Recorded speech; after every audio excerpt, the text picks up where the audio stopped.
Why is Hungary, a country you might barely see on the map, suddenly outpacing Germany, the European powerhouse, economically? Stick around, because what's happening in Budapest could change how you think about money, politics, and the future of Europe.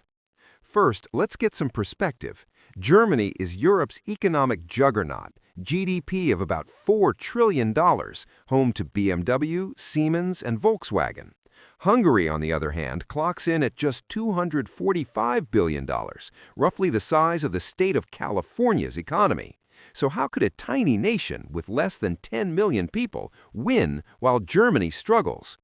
The secret isn't magic, it's policy choices, energy strategy, and a willingness to shake up the rules.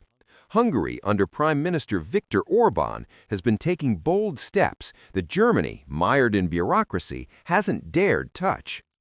Viktor Orbán's playbook is simple: put Hungary first. This means supporting Hungarian-owned companies, controlling energy prices, tax incentives for domestic investment. For example, Hungarian banks and utilities have largely remained under local control, allowing the government to influence lending, investment, and energy pricing. Compare that to Germany, where big firms are often global giants with little direct government influence. It's like Hungary built a small, nimble speedboat, while Germany is steering a giant cruise liner, efficient but hard to maneuver in turbulent waters. Here's a jaw-dropper. Hungary cut its corporate tax rate to 9%. That's right, 9%. Compare that to Germany's 30% tax burden on corporations after all layers are counted. This isn't just a number on a page. Companies are moving to Hungary. Think Mercedes and Audi investing in Hungarian factories, creating jobs and boosting the local economy. Meanwhile, Germany's companies complain about red tape and high taxes. Would you rather pay 9% or 30% if you owned a factory? Vote in the poll above. Hungary has become a magnet for foreign direct investment, especially in automotive and electronics. Companies like Audi, Mercedes, and Bosch have heavily invested in Hungary because of low taxes, a skilled workforce, and government incentives. Here's a cool stat. Hungary's automotive industry makes up about 20% of its GDP. That's insane for a country of 10 million. Germany, sure, they have car giants, but production costs are skyrocketing and energy prices are killing margins. It's like Hungary is a sleek sports car zooming past a German tank stuck in traffic. One of the biggest reasons Germany is struggling is energy costs. Germany's transition to renewable energy, while visionary, has led to high-sky electricity prices, especially after cutting ties with Russian gas too quickly. Hungary, meanwhile, doubled down on nuclear energy with the PAX-2 plant and maintains long-term gas contracts that keep prices stable. Translation: factories run without going bankrupt, families keep bills manageable, and the economy keeps chugging. Think of it like this. Germany is hiking up a mountain in flip-flops, while Hungary has sturdy boots and a map. Another big difference is inflation.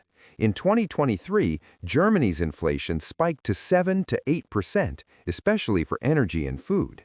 Hungary, using smart subsidies and price caps on essentials, kept inflation closer to 15% in local currency, but after accounting for the forint's strength and controlled energy, households feel the pinch less. This allows Hungarians to maintain purchasing power, while German families struggle with skyrocketing bills. It's a subtle but massive advantage. Hungary's government has also taken steps to nationalize key parts of the banking sector, giving them more control over credit and lending. Banks can offer cheap loans for small businesses or infrastructure projects, something German banks, tied to European rules, can't easily do. Small and medium enterprises, Hungary's backbone, can expand quickly without drowning in debt or bureaucracy.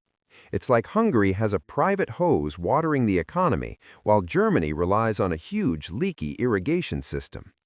Hungary may be small, but it invests heavily in education for key industries. Its engineering and IT workforce is top-notch, and wages remain competitive. This attracts high-tech companies looking for talent without paying German-level salaries.